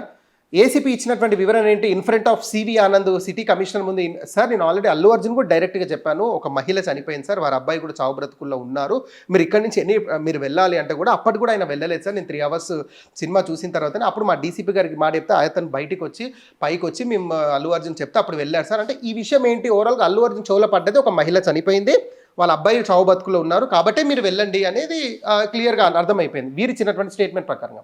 కానీ అల్లు అర్జున్ చెప్తున్న విషయం ఏంటండి, అస్సలు రేపు నెక్స్ట్ డే మార్నింగ్ వరకు నాకు తెలియదు అక్కడ ఒక అమ్మాయి అంటే ఒక లేడీ చనిపోయింది, వారి అబ్బాయి హాస్పిటల్లో చావు బతుకులు ఉన్నారు, నాకు తెలియదు అని చెప్పారు. అంటే ఇక్కడ చూడండి, ఇక్కడ డబల్ స్టాండర్డ్. ఏసీపీ అదే చెప్పారు, ఎస్హెచ్ఓ చిక్కటపల్లి అదే చెప్పారు. ఆల్రెడీ మేము ఆయనకి ఇన్ఫార్మ్ చేశాను సార్, మేము పక్కన పెట్టారు, మా డీసీపీ కూడా వచ్చి ఇన్ఫార్మ్ చేశారు సార్ అనేది విషయం చెప్పారు. అల్లు అర్జున్ ఇక్కడే డబల్ స్టాండర్డ్. అంటే ఇక్కడ ఏ కోణంలో చూసుకున్నా అల్లు అర్జున్ అబద్ధాలు ఆడుతున్నాడు అనేది క్లియర్గా తెలుస్తుందండి. నేను ఒకటి అడుగుతున్నా పాషా గారు, సరే నువ్వు బయటకు వచ్చావు, దాని తర్వాత ఒక 10 days తర్వాత నేను A11గా అక్యూజ్డ్ 11గా పెట్టారు, నువ్వు 7 గంటలు 9 గంటలు జైల్లో ఉండి నువ్వు ఇంటికి వచ్చేసావు. నేను అడుగుతున్నాను, ఏదో స్వతంత్రంలో పోరాడి వచ్చిండా లేకుంటే ఇంకెక్కడైనా ఏమన్నా ఘనకార్యం చేసిండా? అంత సినిమా ఇండస్ట్రీకి సంబంధించిన ప్రముఖులందరూ పోయి అన్నది పరామర్శించాల్సిన అవసరం ఏముంది పాషా గారు? పోనీ ఎవరైతే పరామర్శించారో అందులో ఒక 10%, 20%, 30% ఒకసారి హాస్పిటల్కైనా రావచ్చు కదా. అబ్బాయి పరిస్థితి ఇప్పుడు మిగతా సినిమా ఇండస్ట్రీకి సంబంధించిన వాళ్ళు రావడం మీద విమర్శలు వచ్చాయి, ఓకే సార్. అయితే అల్లు అర్జున్ ఆ శ్రీతేజ ఆయనకు నెక్స్ట్ డే తెలిసింది, 24 గంటల తర్వాత తెలిసింది అనుకున్నాం, అదే నిజం అనుకుందాం. ఆ తర్వాత కూడా అల్లు అర్జున్ వెళ్ళి కలవలేదు, ఎందుకు కలవలేదు అని దానిపైన కూడా విమర్శలు వచ్చాయి. దానికి అల్లు అర్జున్ చెప్తుంది ఏంటంటే ఈ లీగల్గా సంబంధించిన ఏమైనా సమస్యలు ఉంటాయి, మా లీగల్ టీం వద్దని చెప్పింది, అందుకే వెళ్ళలేదు. నిజంగానే బెయిల్ మీద వ్యక్తికి అలాంటి కండిషన్స్ ఉంటాయా సార్? సార్ అకార్డింగ్ టు లా నాకున్న నాలెడ్జ్ వరకు అలాంటి కండిషన్స్ ఏమీ ఉండవు. Serial number 2 Allu Arjun answer ఇచ్చేసాడు ఇందులో. అల్లు అర్జున్ ఏమన్నాడంటే నెక్స్ట్ డే నేను వెళ్తాను అంటే అప్పుడు ఏదో పేరు తీశాడు, తను బన్నీయో ఏదో పేరు తీశాడు, మా బాస్ బన్నీయోనో ఏదో పేరు తీశాడు. తను ఏమన్నాడంటే లేదండి మీరు రాకండి, సిచ్యువేషన్ చేయి దాటిపోయాయి, ఆల్రెడీ ఒక అమ్మాయి చనిపోయింది, లేడీ చనిపోయింది, వాళ్ళ కొడుకు చావు బతుకుల్లో, మీరు రావడం ఇక్కడ సేఫ్ కాదు, ఆల్రెడీ మీరు నిన్న వచ్చి ఎక్కడైతే ఏదైతే డ్యామేజ్ జరిగిందో మళ్ళీ అది ఇక్కడ రిపీట్ అయ్యే అవకాశం ఉంటుంది, మీరు రాకండి, ఇక్కడ సిచ్యువేషన్స్ అన్నీ కూల్ అయిన తర్వాత ఆ ఫ్యామిలీని మీ దగ్గరికి తీసుకొస్తాను అని చెప్పేసి వారి ఎవరు బన్నీ అనేది పేరు చెప్పారు, వారు ఆ మాట చెప్పారు. అదొకటి. రెండోది ఏంటంటే లీగల్ పాయింట్ ఆఫ్ వ్యూలో కూడా నేను వెళ్ళడం కరెక్ట్ కాదన్నది 100% రాంగ్. ఎందుకంటే నువ్వు ఆల్రెడీ 4th నైట్ ఇన్సిడెంట్ జరిగితే 5th నువ్వు సైలెంట్గా ఉన్నావు, 6th నైట్ నువ్వు ట్విట్టర్లో వీడియో రిలీజ్ చేసావు, ఇలా జరిగింది నాకు తెలిసింది, వారికి నేను ఒక 25 లక్షలు నష్టపరిహారం, టిల్ డేట్ వరకు కూడా వాళ్ళకి ఎలాంటి డబ్బు అందలేదు. అది పక్కన పెడితే కోమటిరెడ్డి గారు నిన్న నైట్ అనుకుంటా, నిన్న ఈవినింగో లేదా అసెంబ్లీ ఎండింగ్ అయిన తర్వాత వారికి వెళ్ళి ఒక 25 lakh రూపీ వారి హస్బెండ్కి భాస్కర్ గారికి చెక్ అందించారు. కంపెన్సేషన్ టీం నుంచి అందలేదు కనీసం. సరే అండి, నేను ఒక మాట అడుగుతున్నా, అల్లు అర్జున్ ఈ మాట అన్నాడు లీగల్ పాయింట్ ఆఫ్ వ్యూలో వెళ్ళొద్దని నేను చెప్తున్నా, అలాంటిది ఏమి లేదు పాయింట్. ఒకవేళ ఉందే అనుకుందాం, కొద్దిసేపు అనుకుందాం, నేను అడుగుతున్నానండి డైరెక్టర్ ఎందుకు వెళ్ళలేదు, సినిమా డైరెక్టర్, సినిమా ప్రొడ్యూసర్ ఎందుకు వెళ్ళలేదు, వీరి ఫాదర్ అయినటువంటి అల్లు అరవింద్ గారు ఎందుకు వెళ్ళలేదు? అంటే ఎవరైనా ఆయన తరఫు నుంచి ఒకరు వెళ్ళి ఒక చెక్ అందజేయడం ఇది బాధాకరము. ఇప్పుడు అల్లు అర్జున్ గారు ఇక్కడికి వస్తే మళ్ళీ సిచ్యువేషన్ చేదాటిపోతుంది, కొన్ని కట్టసి కాల్ కూడా లేదు కదా. ఇప్పుడు రేవంత్ రెడ్డి గారు అసెంబ్లీలో అదే కదా రేస్ చేసింది, సినిమా ఇండస్ట్రీ మొత్తం వెళ్ళి కలుస్తారు, ఆ ఇండస్ట్రీకి సంబంధించిన ఒక్కరు కూడా ఇక్కడికి రారు, ఇది ఎక్కడి న్యాయము, సామాన్యుడు న్యాయం, సెలబ్రిటీ ఇదే కదా రేవంత్ రెడ్డి గారు ప్రశ్నించింది. మరి ఇలా క్లియర్గా తెలిసిపోతుంది కదా. అవును సార్, కంపెన్సేషన్ గురించి మాట్లాడితే 25 lakhs ప్రకటించారు కదా. సో దీనికి సంబంధించి అంటే ఇప్పుడు ఆయన నిందితుడిగా ఉన్నారు ఈ కేసులో, అల్లు అర్జున్, ఆయన 25 లక్షలు ప్రకటించిన దీనికి అంటే చట్టంలో దీనికి సంబంధించి ఏమైనా ఉన్నాయా సార్? అంటే అమౌంట్కి సంబంధించి ఇంత ఇవ్వచ్చు ఇవ్వకూడదు అసలు ఇలా దీనికి అన్నిటికి సంబంధించి లీగల్గా ఏమైనా పాసిబిలిటీ ఇప్పుడు దానికి దీనికి సంబంధం లేదా? ఇప్పుడు ఎవరైతే భాస్కర్ ఉన్నారో అంటే ఎవరైతే ఈ రేవతి హస్బెండ్ భాస్కర్ ఉన్నారో ఇప్పుడు తిన మీద ఆధారపడి ఉందన్నమాట. ఇప్పుడు కంప్లైంట్ ఫైల్ చేసిందే భాస్కర్ ఫైల్ చేశారు. ఈయన కంప్లైంట్ ఫైల్ చేసిన దాని ప్రకారంగానే పోలీస్ డిపార్ట్మెంట్ అల్లు అర్జున్ని A11 కింద జాయిన్ పెట్టారు. అంతకంటే A10 ఎవరైతే 10 మెంబర్స్ ఉన్నారో సంధ్యా థియేటర్ అనుకోండి, లేకుంటే ఈ Allu Arjun private security staff అనుకోండి, వారి మేనేజర్ అనుకోండి, ఈ కోణంలో అన్ని చూసుకుంటూ అల్లు అర్జున్ A11లో పెట్టారు. నేను అడుగుతున్న పోలీస్ డిపార్ట్మెంట్ అసలు A11లో పెట్టాల్సింది అల్లు అర్జున్ కాదు, A1లో పెట్టాలి అల్లు అర్జున్. ఎందుకు ఇష్యూ స్టార్ట్ అయింది అల్లు అర్జున్ నుంచి కదా. అసలు మొత్తం గుండ్రంగా తిరుగుతుంది మ్యాప్ అన్నట్టుగా ఇది మొత్తం తిరుగుతుంది అల్లు అర్జున్ మీద తిరుగుతుంది. అసలు అల్లు అర్జునే కదా దీనికి కర్త కర్మ క్రియ, అవునా కదా. నువ్వు అల్లు అర్జున్ సంధ్య థియేటర్ నువ్వు ప్రశ్నించుకో. అరే నువ్వు పర్మిషన్ తీసుకున్నా అంటేనే కదరా నేను వచ్చింది, మరి నా మీద ఇలా కేసు ఫైల్ అయింది ఏంటి అనేది బాధ్యత అల్లు అర్జున్ తీసుకోవాలి. అయితే ఇక్కడ మీరు అడిగిన ప్రశ్న ఏంటంటే 25 లక్షలు కోర్టు దృష్టిలో ఇప్పుడు కంపెన్సేషన్ అనేది ఎట్లా ఉంటుందంటే పాషా గారు, ఇప్పుడు భాస్కర్ గారు ఈ కంపెన్సేషన్కి కాంప్రమైజ్ అవుతానేమో ఇది డిస్టర్బెన్స్ ఏముండదు. ఎందుకంటే ఇప్పుడు కంపెన్సేషన్ ఇవ్వాల్సింది ఎవరికి ఇవ్వాలి, భాస్కర్కే కదా ఇవ్వాల్సింది. అయితే ఒకవేళ భాస్కర్ గారు ఒక పిటిషన్ వేసి లేదు సార్ నా 25 లక్షలతో నేను సంతృప్తి చెందట్లేను, నాకు ఇప్పుడు వారికి తల్లి ఏదన్నా ఆయన డిఫరెంట్ క్లెయిమ్ చేసుకొని ఆయన ₹1 డిమాండ్ చేయొచ్చు, 10 కోట్లు డిమాండ్ చేయొచ్చు. ఇంకో విషయం తెలుసా, సినిమా ఏదైతే ప్రాఫిట్ ఉంటుందో ప్రాఫిట్లో 10% 20% షేర్ కూడా డిమాండ్ చేసే రైట్స్ భాస్కర్కు ఉన్నాయి. కానీ 25 లక్షలు ఏదైతే బన్నీ గారు అల్లు అర్జున్ గారు ప్రకటించారో 25 లక్షలు ఇవ్వచ్చు, అయినా 25,000 ఇవ్వచ్చు, లేదా ఏమి కూడా ఇవ్వకుండా ఉండొచ్చు. డిపెండ్స్ అపాన్ భాస్కర్ మీద ఆధారపడి ఉంటుంది. ఇప్పుడు ఆయన 25 లక్షలు ఇచ్చాడండి, భాస్కర్ తీసుకున్నాడు, ఇంకా ఇష్యూనే క్లోజ్ కదా. కోర్టు ఏమి చేస్తుంది, కోర్టు ఎప్పుడు ఇన్వాల్వ్ అవుతుంది అంటే మీరు ఇచ్చిన కంపెన్సేషన్కి భాస్కర్ గారు అంగీకరించట్లేదు, వారు ఇంత డిమాండ్ చేస్తున్నారు, అప్పుడే ఈ కంప్లైంట్ విత్డ్రా చేసుకుంటారు అని ఒక మాట అన్నారు అనుకోండి, కేసు క్లోజ్. అప్పుడు భాస్కర్ మీద ఆధారపడి ఉంటుంది. ఇప్పుడు భాస్కర్ గారు విత్డ్రా చేసుకుంటారా, లేదా లీగల్గా కొట్లాడతారా, లేదా అల్లు అర్జున్ వీళ్ళ ఇంటికి రావడమో, లేదా వీరు అల్లు అర్జున్ ఇంటికి వెళ్తే వారితో మాట్లాడి వీరు కూల్ అయిపోతారా ఏంటి అనేది ఫర్దర్గా తెలుస్తుంది మనకు. ఓకే, ఆయన అల్లు అర్జున్ మీద కేసు అయిన తర్వాత అంటే అరెస్ట్ అయిన తర్వాత వెంటనే ఈయన భాస్కర్ గారు మీడియా ముందుకు వచ్చి అవసరమైతే నేను కేసు కూడా వాపస్ తీసుకుంటానన్నారు. ఒకవేళ అదే జరిగితే ఆయన కేసు రిటర్న్ తీసుకుంటే ఈ కేసు అక్కడితో క్లోజ్ అయిపోతుందా సార్? అల్లు అర్జున్ ఆయన మీద ఉన్న కేసు కొట్టేస్తుందా సార్? ఇప్పుడు మీరు అన్నది మంచి క్వశ్చన్. ఇప్పుడు కేసు ఎక్కడైతే ఫైల్ అయిందో ఆ ఫైల్ అయిన కేసే ఎవరు భాస్కర్ గారు పెడితేనే కేసు ఫైల్ అయింది. ఇప్పుడు భాస్కర్ గారు వారితో నేను మాట్లాడానండి, వారు ఇచ్చిన కాంపెన్సేషన్కి ఓకే అని వాడు ఒక్కసారి వచ్చి విత్డ్రా చేసుకుంటే కేసు అనేది క్లోజ్ అయిపోతుంది. ఎందుకంటే కంప్లైనెంట్ ఎవరైతే ఉంటారో అతని మీద ఆధారపడి ఉంటుంది. కానీ ఇప్పుడు నేను అనుకోవడము ఇప్పుడు ఏంటంటే సాక్షాత్తు సీఎం ఇన్వాల్వ్ అయ్యిండు, సిటీ కమిషనర్ ఇన్వాల్వ్ అయ్యిండు, అంటే ఇంత పెద్ద టీము భాస్కర్ సపోర్ట్గా ఉన్నప్పుడు నేను అనుకోవడం భాస్కర్ అంత తొందరగా అయితే విత్డ్రా చేసుకోడా. ఆ టైంలో ప్రెస్ మీట్లో ఏదో అనుండొచ్చు, అంటే అల్లు అర్జున్ కావాల్సుకొని ఎందుకు చంపుతాడు, ఇది ఒక యాక్సిడెంట్, మాకు అల్లు అర్జున్కి ఏం సంబంధము, ఈ కోణంలో ఏదైనా మాట్లాడుతుండొచ్చు. కానీ లోతుగా వెళ్తున్నా కొద్దిగా, అంటే ఇప్పుడు నిన్న సివి ఆనంద్ గారు వీడియో రిలీజ్ చేయడము, రేవంత్ రెడ్డి గారు ప్రెస్ మీట్లో ఇంత క్లియర్గా చెప్తే ఇప్పుడు మీకు నాకే ఒక ఆలోచన వస్తుంది, అరే అల్లు అర్జున్ వాస్తవంగా ఈ కొన్ని తప్పులు చేశాడు కదా, ఈ తప్పుల వల్ల రేవతి చనిపోయింది కదా, ఈ ఆలోచన భాస్కర్కి రాదా? 100% వస్తుంది. నేను మిమ్మల్ని అడుగుతున్నాను, నేను రిక్వెస్ట్ చేస్తున్నా ఐ డ్రీమ్ నుంచి ఒకసారి మీరు భాస్కర్ గారు ఇంటర్వ్యూ తీసుకుంటే వారి వర్షన్ కూడా తెలుస్తుంది. ఆయన రియల్గానే కేసు క్లోజ్ చేస్తాడా లేదండి వాస్తవంగా ఆ రోజు నేను ఆ మాట అన్నాను, కానీ అల్లు అర్జున్ చేసింది 100% తప్పు, సంధ్యా థియేటర్ యాజమాన్యం చేసింది 100% తప్పు, అందులో భాగంగా అల్లు అర్జున్ ప్రైవేట్ సెక్యూరిటీ ఎవరైతే తోసేసారో వారు ఎవరైతే ఓవర్ యాక్టింగ్ చేస్తారో వారు చేసింది కూడా 100% తప్పండి. పర్మిషన్ ఇవ్వట్లేమని SHO క్లియర్గా చెప్పిన తర్వాత కూడా మరి SHOని దగ్గరుండి తీసుకురావడము అనేది SHOని క్లెయిమ్ చేస్తారా ఏంటి అనేది ఇప్పుడు భాస్కర్ మీద ఆధారపడి ఉంది. ఇప్పుడు ఆ తొక్కిస్లాట్లో తీవ్రంగా గాయపడ్డ బాబు ఎవరైతే ఉన్నారో శ్రీతేజ్ అబ్బాయి ప్రస్తుతం హాస్పిటల్లో వెంటిలేటర్ పైన ఉన్నారు సార్. ఆయనకు వైద్యం అందుతూ ఉంది, కోలుకుంటున్నారని కూడా వైద్యులు చెప్తున్నారు. పూర్తిగా కోలుకొని క్షేమంగా రావాలని అందరూ ప్రార్థిస్తున్నారు. సరే, అది ఎంతవరకు బాగానే ఉంది. అనుకున్నట్టు అబ్బాయి బయటికి వస్తే అందరు హ్యాపీనే, వాళ్ళ ఫ్యామిలీ కావచ్చు. ఒకవేళ జరగనిది ఏమైనా జరిగితే సార్ ఈ కేసు తీవ్రత ఇంకొంచెం పెరిగే అవసరం ఉంది. ఎందుకంటే ఒక మృతిపై 2 ఏమైనా అయితే కేసు తీవ్రత ఎంత మేర పెరగవచ్చు, అది అల్లు అర్జున్కి ఇంకెన్ని చిక్కులు తెచ్చిపెట్టే అవకాశం ఉంది. నేను అనుకోవడం సార్ మీరు అన్నట్టు అలా జరగొద్దనే కోరుకుంటున్నాను. ఒకవేళ బాబు పరిస్థితి అలా ఏమన్నా జరిగి ఉంటే, అంటే రేపు ఫర్దర్గా ఏదైనా బ్యాడ్ న్యూస్ మనం వినాల్సి వస్తే అల్లు అర్జున్కి జీవిత ఖైదీ పడే అవకాశం ఒకటి ఉంటుందండి. సీరియల్ నెంబర్ 2, ఒకవేళ అల్లు అర్జున్ A11లో ఉన్నాడు కాబట్టి 5 to 10 years వరకు అయితే 100% నాన్ బెయిలబుల్, ఆయన జైల్లో ఉండాల్సిందే అండి అల్లు అర్జున్. అయితే ఓన్లీ అల్లు అర్జున్ ఉంటాడా, ఎవరైతే A1 నుంచి A10 ఉంటారో వీళ్ళందరూ ఒక టీంకి ఉండాల్సిందే.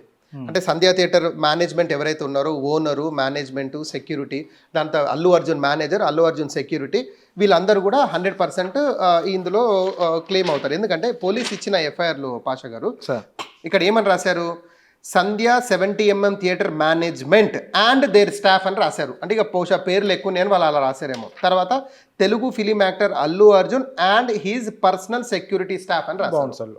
ఓవరాల్ గా నేను అనుకోవడం ఇప్పుడు A11 అల్లు అర్జున్ ఉన్నాడంటే ఓవరాల్ 11 మెంబర్స్ అనుకుందాం. లేదా పోనీ A11 లో అల్లు అర్జున్ పెట్టి పోనీ 15 మెంబర్స్ ఉంటే ఇంకా A12, 13, 14, 15 ఇంకెవరైనా ఉండొచ్చేమో. ఎగ్జాంపుల్ చెప్తున్నాను. అంటే what ever it may B ఇందులో వీళ్ళు రాశారు. ఈ ఒకవేళ బాబుకి ఏదైనా జరిగి లేదా బాబు జరగకున్నా కూడా, బాబుకి ఏది జరగకున్నా, ఇప్పుడు రేవతిది అయితే మరణమే కదండి, రేవతి అనే మహిళది. ఈ కోణంలో కూడా జడ్జు తీర్మానం అంటే తీర్పు ఇవ్వచ్చు. ఏమని? అట్లీస్ట్ జీవిత ఖైదు ఇవ్వకున్నా కూడా 5 to 10 years ఈయన మీద పెట్టిన సెక్షన్స్ ప్రకారంగా, ఎందుకంటే ఐపీసీ వేరు, ఇప్పుడు బిఎన్ఎస్ వేరు, ఈ సెక్షన్స్ ప్రకారంగా 5 నుంచి 10 సంవత్సరాలు పడే అవకాశం అయితే క్లియర్గా కనిపిస్తున్నాయి. అందుకే ఇప్పుడు అల్లు అర్జున్ తెగ ఫైట్ చేస్తున్నాడు లీగల్ పాయింట్ ఆఫ్ వ్యూలో ఎక్కడ దొరకకుండా. ఇప్పుడు మీరు అన్న ప్రశ్న కింద అడిగిన ప్రశ్న జవాబు ఏంటంటే లీగల్గా ఆయన ఎక్కడ దొరకకుండా ప్రయత్నం చేస్తున్నాడు. ఎందుకు? ఎప్పుడైతే థియేటర్ నుంచి ఇంటికి వచ్చాడో ఆయన అల్లు అర్జున్ చెప్పిన విషయం ఏంటంటే ఆ రోజు నుంచి ఇదే రూమ్లో ఉంటున్నా, ఇదే ఇంట్లో ఉంటున్నా, ఈ కంపౌండ్ వాల్ దాటి వెళ్ళలేదు, నేను ఎక్కడ ఎన్నో సెలబ్రేషన్స్ ఉండే, సెలబ్రేషన్స్ కూడా నేను క్యాన్సిల్ చేసుకున్నా. ఎందుకంటే ఇక లీగల్గా బెయిల్ వచ్చేంత వరకు, అంటే బెయిల్ ఏదైతే 1 month ఉందో ఆ 1 month మరి రెన్యువల్ అవుతుందా లేదా ఆయనని మళ్ళీ రిమైండ్కి తీసుకెళ్తారా, ఈ కోణంలో అందుకే అల్లు అర్జున్ జాగ్రత్త పడుతున్నాడు అనమాట. But what ever it may B, నేను జడ్జిని రిక్వెస్ట్ చేస్తున్నా, పోలీస్ డిపార్ట్మెంట్ని రిక్వెస్ట్ చేస్తున్నా, even though CM Revanth Reddy కానీ మీ ఐటీఎం తరఫు రిక్వెస్ట్ చేస్తున్నా, ఇలా ఒకరికి పనిష్మెంట్ దొరికితే తప్ప ఇండియా అనేది సెట్ అవ్వదు సార్. ఎందుకంటే సెలబ్రిటీస్ అనగానే విర్రవీగుతున్నారు, మేమేం చేసినా నడుస్తుంది అంటే. ఇప్పుడు సెలబ్రిటీస్కి వాస్తవంగా కొన్ని విషయాలు ఏది తెలియదండి. వాళ్ళు గుడ్డిగా వాళ్ళు ఏది వెళ్తే ఆ అభిమానులు కూడా అదే అనుసరిస్తున్నారు. అంటే సెలబ్రిటీస్కి అంతా తెలుసు అనుకుంటున్నారు కదా, సెలబ్రిటీస్ కూడా ఏమీ తెలియదు. వాళ్ళకంటూ ఒక లీగల్ టీం ఉంటుంది, ఆ లీగల్ టీం ప్రకారంగానే వెళ్ళాలి. ఇప్పుడు అల్లు అర్జున్ వస్తే ఇలా జరుగుతుందని కొంచెం మన 6th sense చెప్తుంది. అది పక్కన పెడితే ఈయన SHO క్లియర్గా లెటర్ ఇచ్చిన తర్వాతనే అల్లు అర్జున్ మేల్కొనాలి కదా, అరే ఇలా జరిగిందంట. బట్ అయినా కూడా అతను ముందుకెళ్ళడం చేయడం ఈ కోణంలో, అది పక్కన మన వీడియోలో కూడా చేసాం. ఆయన బాల్కనీలో కూర్చుంటే ఈ డ్రెస్ సర్కిల్ నుంచి కూడా వీళ్ళు ఇట్లా పైకి వచ్చేస్తున్నారు అంటే కంట్రోల్ అవ్వట్లేదు ఎక్కడ కూడా. అది పక్కన పెడితే ఈయన ముందు ఎవరైతే బౌన్సర్స్ టీమ్ ఉన్నారో సాక్షాత్తు SHO ACPనే రానియలేదు. ఇప్పుడు వాళ్ళే చెప్తున్నారు కదా మమ్మల్ని కలవనియట్లేదండి. హూ ఈజ్ బౌన్సర్స్ అండి?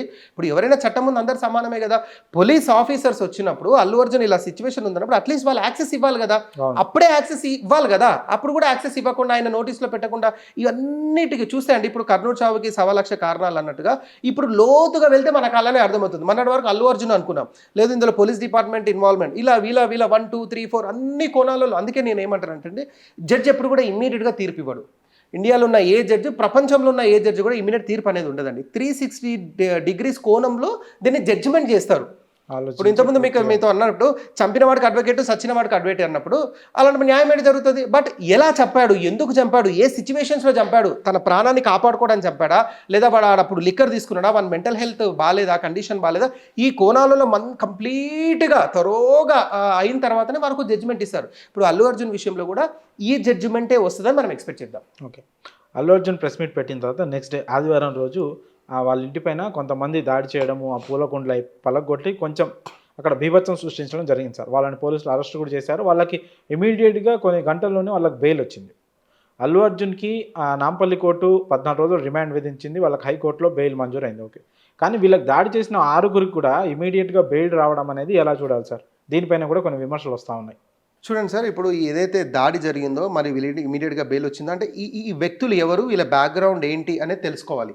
అంటే ఇప్పుడు ఇమీడియట్గా బెయిల్ రావడం అనేది అంటే వీళ్ళకి స్టేషన్ బెయిల్ ఇచ్చారా, లేదా కోర్టు బెయిల్ ఇచ్చిందా, లేదా వీరెనుక ఒక పెద్ద లాయర్ ఉండి నడిపించారా, లేదా ఏదన్నా ఎవరన్నా పొలిటీషియన్ ఎవరన్నా ఉండి అలా చేశారా, ఈ కోణాలలో ఇంకా మనకు అది అనేది క్లారిటీ లేదు. But what ever it may B, just ఒక ఇంటి మీద దాడి చేయడం అనేది పెద్ద కేసు అయితే తీసుకోరనమాట. ఇప్పుడు దాడి చేయడంలో ఒక వ్యక్తి గాయపడ్డాడు, ఇలా అంటేనేమో అటెంప్ట్ మర్డర్ కేసులో ఇలా తీసుకోవచ్చు. జస్ట్ పూలకుండీలు పలగొట్టడం. ఇంకోటి ఏంటంటే ఇప్పుడు అందరికీ ఇప్పుడు వరల్డ్ వైడ్గా నాకు తెలిసి ఇప్పుడు కర్టసీ అనేది ఉంది. అల్లు అర్జున్ ఇలా చేయడం వల్ల ఎవరో వెళ్ళారో 6గురు ఇలా చేశారంట, అంటే వాట్ ఎవర్ ఇట్ అక్కడ తప్పు ఉంది కాబట్టి వెళ్ళారనేది ఈ ఫ్యూ కోణాలు కూడా కొన్ని పరిశీలిస్తారనమాట. అవును సార్, మేము వెళ్ళాము, ఇలా డ్యామేజ్ జరిగింది, మేము అల్లు అర్జున్ వాస్తవంగా మేము అభిమానులమే, బట్ ఈ విధంగా డ్యామేజ్ చేశాము, ఈ కోణాల్లో వాళ్ళు ఒప్పుకోవడము, సరే వారికి ఇమీడియట్గా బెయిల్ ఇవ్వడం, బయటకు రావడం. నేను ఏమంటానండి సార్, బెయిల్ వచ్చినంత మాత్రాన మేము తప్పు చేయలేదు అనుకుంటే పొరపాటే.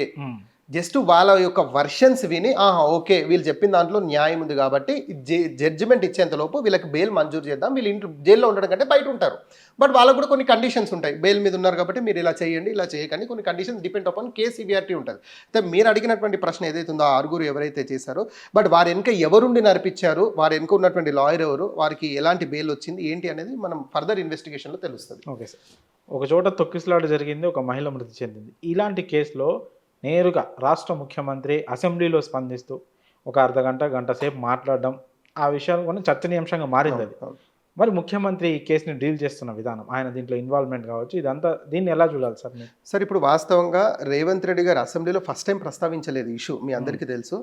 ఆజ్ తక్ అనే ఛానల్ ఇంటర్వ్యూలో ఆయన ఢిల్లీకి పెద్దల్ని కలవడానికి వెళ్ళినప్పుడు అక్కడ ఒక ఇంటర్వ్యూలోనే ఫస్ట్ ఎవరైతే యాంకర్ ఉన్నారో ఈ క్వశ్చన్ని రేస్ చేయడము, దానికి ఆయన ఇమీడియట్గా ఉన్న విషయాలు చెప్పాడు. అవునండి, వారికో న్యాయం వీరికో న్యాయమా, ఇలా చేయడం తప్పే, what ever it may B, చట్టం తన పని తాను చేసుకుంటూ వెళ్తుంది, అదేదుందో అన్నట్టుగా వారు ఆ కోణంలో ఫస్ట్గానే మాట్లాడారు. ఆ మాట్లాడిన విశ్లేషణ చూస్తే అల్లు అర్జున్కి యాంటీగానే క్లియర్గా తెలిసిపోయింది.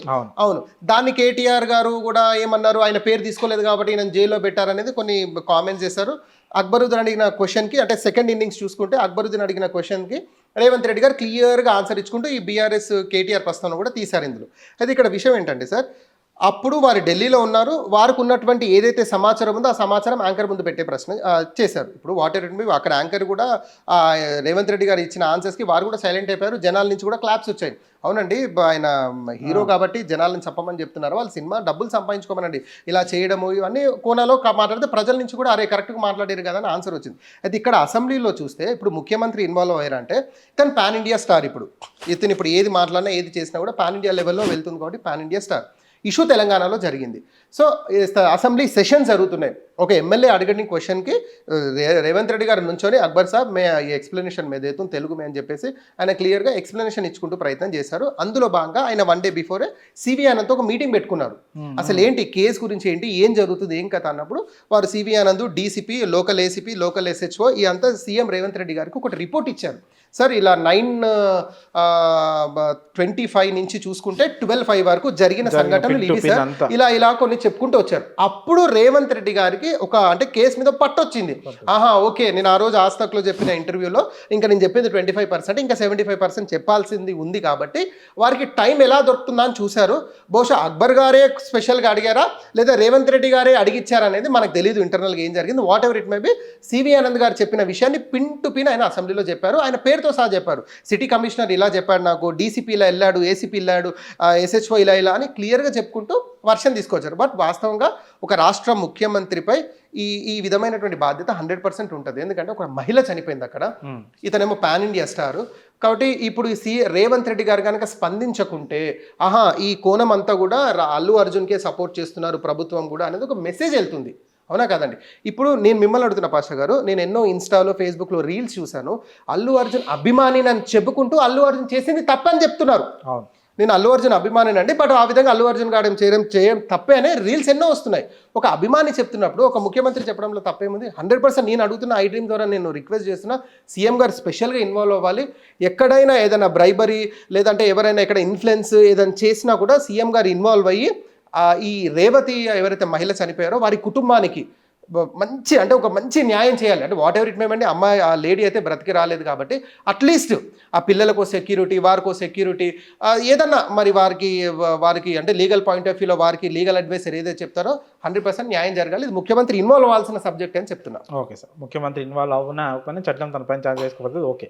కానీ ఎక్కడో ఒక మూలన ఇది ఈగో డామినెన్స్ గేమ్ లాగా కనిపిస్తుంది సార్. ఎందుకంటే ముఖ్యమంత్రి పేరుని ఆయన కావాలని మర్చిపోయారో లేకపోతే నిజంగానే మర్చిపోయారో ఆ టైంకి గుర్తు రాలేదు. ఒక ప్రెస్ మీట్లో, ఈ పుష్పకు సంబంధించిన సినిమాకి సంబంధించిన ప్రెస్ మీట్లో ముఖ్యమంత్రి గారి పేరు ఆయన మర్చిపోయారు. ఆ తర్వాత ఈ కేసు తొక్కిసలాట కేసులో అల్లు అర్జున్ అరెస్ట్ అయ్యారు. పేరు మర్చిపోయినందుకు ఆయన అరెస్ట్ చేశారని చాలా విమర్శలు వచ్చాయి. నన్నే అరెస్ట్ చేస్తారా అని ఒక ఈగో అల్లు అర్జున్ కూడా ఉండొచ్చు. అందుకే ముఖ్యమంత్రి స్థాయి వ్యక్తి అసెంబ్లీలో మాట్లాడిన మాటలని ఇమీడియట్గా ప్రెస్ మీట్ పెట్టి బెయిల్ మీద ఉన్నా సరే, ఇప్పుడు ఆ కేసులో ఆయన చిక్కుకొని ఉన్నా సరే ఇమీడియట్గా పెట్టి నాపై తప్పుడు ఆరోపణలు చేస్తున్నారని ఇండైరెక్ట్గా రేవంత్ రెడ్డి గారికి కౌంటర్ ఇచ్చారు. సో ఈ ఓవరాల్గా ఈ ఎపిసోడ్ అంతా చూస్తే రేవంత్ రెడ్డి వర్సెస్ అల్లు అర్జున్ మధ్య ఈగో ఫైట్ ఏమైనా నడుస్తుందా అంటే దాన్ని మీరు ఎలా చూస్తారు సార్? సార్ ఒకవేళ జగన్ వర్సెస్ చంద్రబాబు అనే కోణంలో ఈగో ఫైట్ నడుస్తుందా అంటే మనం ఒక ఆన్సర్ ఇవ్వచ్చు అక్కడ ఏపీ రిలేటెడ్లో. ఎందుకంటే మనం ప్రీవియస్ ఎలక్షన్స్లో మన ఎలక్షన్స్లో చూసాం తను వైసీపీకి సపోర్ట్ చేయడం ఈ కోణంలో కొన్ని జరిగాయి. అయితే నేనేమంటాను సార్, ఇప్పుడు రేవంత్ రెడ్డి సబ్జెక్ట్ వచ్చేసరికి ఆయన ఎప్పుడైతే సిబి ఆనంద్ గారి దగ్గర కంప్లీట్ కేస్ స్టడీ తీసుకున్నాడో ఆ కేస్ స్టడీ అసెంబ్లీలో చెప్పారు. Serial number 1. సీరియల్ నెంబర్ 2 అంటే పుష్ప సినిమాకి రేవంత్ రెడ్డికి సంబంధం ఏందండి? నేను అడుగుతున్నాను. ఎన్నో ఆడియో రిలీజ్ ఫంక్షన్స్ అవుతున్నాయి, ఎన్నో ప్రీ రిలీజ్ ఈవెంట్స్ అవుతున్నాయి. ప్రతి ఒక్కరు ఆ రాష్ట్ర ముఖ్యమంత్రి పేరు తీసుకుంటున్నారా? అంతేదో మన తెలంగాణలో మన ఆంధ్రాలో ఎవరు తీసుకుంటున్నారండి? పేరు గురించి అసలు డిస్కషన్ కాదు ఇక్కడ. తీసుకోకపోవడం కాదు సార్, మర్చిపోవడం అనేది పాయింట్. నేనేమంటాను అంటే నేను అదే పాయింట్ వస్తున్నా. అంటే ఒక రాష్ట్ర ముఖ్యమంత్రి మీ సినిమాకి నార్మల్ పౌరుడు కాదు, ఒక చిన్న బ్యూరోక్రాట్ కూడా కాదు, రాష్ట్ర ముఖ్యమంత్రి. అలాంటి వ్యక్తి పేరు మర్చిపోవడం ఎంతవరకు కరెక్ట్ అనేది కూడా చర్చ నడుస్తూ ఉంది. మీ సినిమాకి బెనిఫిట్ షోకి అవకాశం ఇచ్చారు, టికెట్ల ధర పెంపుకు కూడా నిర్ణయానికి గవర్నమెంట్ ఓకే చెప్పింది. అలాంటప్పుడు కనీసం రెస్పాన్సిబిలిటీ కదా, ప్రెస్ మీట్కి వచ్చినప్పుడు మీరు ఏం మాట్లాడాలో పాయింట్ టు పాయింట్ రాసుకొచ్చారు. అలాంటిది ఒక ముఖ్యమంత్రి స్థాయి వ్యక్తిని మీరు అక్కడ థ్యాంక్ యూ చెప్పడానికి, కరెక్ట్ టికెట్ రేట్లకు కానీ బెనిఫిట్ షోలకు కానీ మీకు థ్యాంక్ యూ చెప్పినప్పుడు మీరు మర్చిపోతారనేది మీకు ఉంటే రాసుకొని రావచ్చు కదా అని కొంతమంది విమర్శిస్తూ ఉన్నారు. సార్ ఇప్పుడు విమర్శించే వాళ్ళు 1000 విమర్శిస్తారండి. ఇప్పుడు మీ కళ్ళ ముందు వందలాది వేలాది మంది లక్షలాది మంది అభిమానులు ఉన్నప్పుడు ఇప్పుడు నా కళ్ళ ముందు కెమెరా ఉంటే నేను ఒకసారి కొన్ని మర్చిపోతాను, కొన్ని గుర్తుంటాయి. అలాంటప్పుడు కళ్ళ ముందు అంత అభిమానులు ఉన్నప్పుడు కొన్ని గుర్తుండొచ్చు, కొన్ని మర్చిపోయి ఉండొచ్చు. అయితే నేనేమంటానంటే వాస్తవంగా ప్రభుత్వానికి కృతజ్ఞత చెప్పారు అక్కడ. వాళ్ళు రెండో ముఖ్యమంత్రి పేరు తీసుకునే చెప్పాల్సిన అవసరం ఏం లేదు. అయితే దీన్ని కేటీఆర్ ఎప్పుడైతే ఇన్వాల్వ్ అయ్యి పేరు తీసుకోలేదన్నారో అప్పుడు కొద్దిగా ఇష్యూ అనేది పెద్దగా వెళ్ళింది. నేనేమంటానంటే అంటే ఒక విశ్లేషణగా క్లియర్గా మనం మాట్లాడాలనుకుంటే దానికి దీనికి సంబంధం ఏం లేదు. But what ever it may B చెప్పాలి అల్లు అర్జున్. ఎందుకంటే మీకు క్లియర్గా ప్రీమియర్కి పర్మిషన్ ఇచ్చారు, టికెట్లు పెంచుకోవడానికి పర్మిషన్ ఇచ్చారు, ముఖ్యమంత్రి రేవంత్ రెడ్డి ధన్యవాదాలు చెప్పడంలో తప్పలేదు. కానీ ఒకవేళ చెప్పి ఉంటే అల్లు అర్జున్ ఏం 11గా ఉండకపోయేవాడా? 100% ఉంటుండే. అవును, ఇక్కడ ఇది చేసే ఇది సబ్జెక్ట్ ఆ సబ్జెక్ట్ తీసుకున్నారు అని నేనేమంటారండి సార్, ఇప్పుడు రేవంత్ రెడ్డి అక్కడ ఉన్నటువంటి సిటీ కమిషనర్కి కాల్ చేసి వాడు నా పేరు చెప్పలేదు, మీరు ఏం చేయండి అంటే ఇమీడియట్గా మీరు వాడిని అక్యూజ్లో జాయిన్ వేయండి అని అంత చీప్ పాలిటిక్స్ అయితే చేయరు. ఒకవేళ వాళ్ళు చెప్పి ఉంటే A11 ఎందుకు పెట్టేవారండి? A2నో A3నో A4 పెట్టొచ్చు కదా. A11 ఎండింగ్లో ఎందుకు పెట్టారు అంటే నేనేమంటానంటే ఈ ఫాల్స్ అలిగేషన్ అనేది 100 మంది చేస్తుంటారు, కానీ ఈ అలిగేషన్స్ నా దృష్టిలో నా విశ్లేషణలో కరెక్ట్ కాదని నేను చెప్పగలుగుతాను. ఇంకోటి ఏంటంటే ఒకవేళ అల్లు అర్జున్ గారు చెబితే కర్టసీ బాగుండేదేమో, చెబితే అరే రాష్ట్ర ముఖ్యమంత్రి అని బాగుండేది. ఆయన లీగల్ పాయింట్ ఆఫ్ వ్యూలో నేను ప్రెస్ మీట్ పెట్టి కొన్ని విషయాలు చెప్పడం కరెక్ట్ కదా అనుకుంటూనే ప్రెస్ మీట్ పెట్టి అప్పుడు కూడా ఆయన ప్రభుత్వానికి నేను ఎవరికి పొలిటీషియన్కి ఏ ప్రభుత్వానికి అంటే ఏ డిపార్ట్మెంట్ కూడా వ్యతిరేకంగా మాట్లాడట్లేను, నా మీద ఇచ్చిన అలిగేషన్ అనే మాట్లాడేటప్పుడు అక్కడ కూడా రేవంత్ రెడ్డి గారి పేరు ఎక్కడ తీయలేదు అతను, నా మీద అలిగేషన్. కానీ అల్లు అర్జున్ గారు ప్రెస్ మీట్ పెట్టడం పెద్ద మైనస్ అయిందని చెప్తున్నాను. ఎందుకంటే వారి ప్రెస్ మీట్ కరెక్ట్గా రేవంత్ రెడ్డి చెప్పినది అల్లు అర్జున్ చెప్పింది చూస్తే, లేదా సివి ఆనంద్ గారి వీడియోస్ అల్లు అర్జున్ గారు చెప్పినవి చూస్తే అల్లు అర్జున్ గారు క్లియర్గా అబద్ధాలు ఆడుతున్నట్టు క్లియర్గా తెలిసిపోతుంది. మనం నార్మల్ బేసిక్ అంటే మంచి నాలెడ్జ్ ఉన్న వ్యక్తి కూడా చూస్తే అల్లు అర్జున్ చెప్పేది అబద్ధం అనేది క్లియర్గా తెలుస్తుంది. అంటే ఇక్కడ ఏ కోణాల్లో చూసినా నా పేరు తీయనంత మాత్రాన ఈ అల్లు అర్జున్ని A11లో యాడ్ చేస్తాడు అంటే వాళ్ళిద్దరి మధ్యలో అంత శత్రుత్వము లేదు, ఇతను ఒక పొలిటీషియను కాదు, లేదా కాంగ్రెస్కి వ్యతిరేకంగా టీఆర్ఎస్కో బీజేపీకో పనిచేసిన దాఖలాలు లేవు. ఎక్కడ చూసినా కూడా ఆ క్రైటీరియా కాదు. నేనేమంటానంటే సార్, పుష్పకు బిఫోర్ కూడా అల్లు అర్జున్కి అంత క్రేజ్ లేదు, పుష్ప తర్వాత పాన్ ఇండియా లెవెల్లో వెళ్ళారు. నేనేమంటానంటే సార్, ఇప్పుడు నాట్ ఓన్లీ ఇప్పుడు అల్లు అర్జున్ కాదండి, ఓ చిన్న స్థాయి ఓ సోషల్ మీడియా సెలబ్రిటీ వస్తేనే ఒక 100,000 మంది జనాలు గుమిగూడుతున్నారు. అది కామన్. అది ఇప్పుడు ఎవరైతే అల్లు అర్జున్ చూడడానికి వచ్చారో ఇదే అల్లు అర్జున్ రేపు ఎన్నికల్లో పోటీ చేయమనండి, అందులో ఉన్న వాళ్ళు 10% కూడా ఓటేయరు. అంటే ఒక మనిషి మెంటాలిటీ ఎలా ఉంటుందంటే, ఇప్పుడు నేను ఉన్నాను సార్, సినిమా అనగానే ఒకరిని సెలెక్ట్ చేసుకుంటాను, ఆల్రెడీ మైండ్లో ఒకరు ఉంటారు, క్రికెట్ అనగానే ఒకరు ఉంటారు, పొలిటీషియన్ అనగానే ఒకరు ఉంటారు, నేను ఎవరిని ప్లేస్ చేంజ్ చేయలేను. నేను ఇప్పుడు చూడండి సార్, చిరంజీవి లాంటి వ్యక్తి ఓడిపోయాడు, పవన్ కళ్యాణ్ లాంటి వ్యక్తి ఓడిపోయాడు, హూ ఈజ్ అల్లు అర్జున్ అండి? అంటే అంత ఈగో ఆస్పెక్ట్స్ ఏముండవు అనేది మీకు క్లారిటీ ఇవ్వాలనుకుంటున్నాను నేను అనమాట.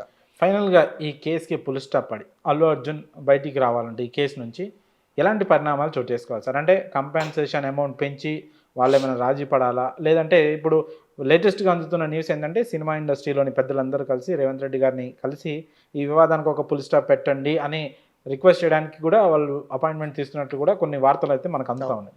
సో ఫైనల్గా ఈ కేసు సమసిపోవాలంటే ఎలాంటి న్యాయం జరిగితే ఆగిపోద్ది, లేదంటే వేరే పరిణామాలు ఇంకేమైనా ఉన్నాయా?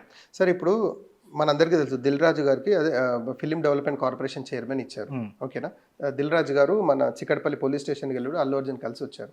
అయితే ఇప్పుడు రేవంత్ రెడ్డి గారు అసెంబ్లీలో చెప్పిన మాట ఏంటి, నేను ముఖ్యమంత్రిగా ఉన్నన్ని రోజులు Hmm. నేను ఈ బెనిఫిట్ షోస్ అని లేదా టికెట్లు పెంచుకోవడానికి నేను అనుమతి ఇవ్వను అనేది క్లియర్గా ఒక హెచ్చరిక చేసేసాడు. అంటే నేను సినిమా ఇండస్ట్రీకి వీళ్ళు చేసిన ఏదైతే పద్ధతులు ఉన్నాయో దానికి నేను వ్యతిరేకం అనే కోణంలో కొన్ని విషయాలు చెప్పేశాడు. అంటే ఇప్పుడు సినిమా ఇండస్ట్రీ ఉన్న పెద్దలు ఇప్పుడున్న పరిస్థితుల్లో రేవంత్ రెడ్డి దగ్గరికి వెళ్ళకపోవచ్చు ఆ కోపంతో కంపేర్ చేస్తే. రేవంత్ రెడ్డి గారు ఇచ్చిన ప్రెస్ మీట్ ఇదొకటి.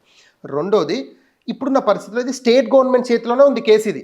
మీరు అన్నట్టు రేవంత్ రెడ్డి గారు అంటే సినిమా ఇండస్ట్రీ పెద్దలు అన్ని మర్చిపోయి వారి కాలు పట్టుకొని సార్ ఏదన్నా చేయండి సార్ ఇన్న లైఫ్ ఇలా ఇలా ఇలా ఏదన్నా చెప్పి చేస్తే రేవంత్ రెడ్డి గారు ఎక్కడన్నా కరిగి వారు సిబిఐ నందుకు ఇలా చెప్పేసి ఇది ఒక పద్ధతి ఉంటుంది. కానీ ఇప్పుడు ఇది కోర్టు ఆధీనంలో ఉంది.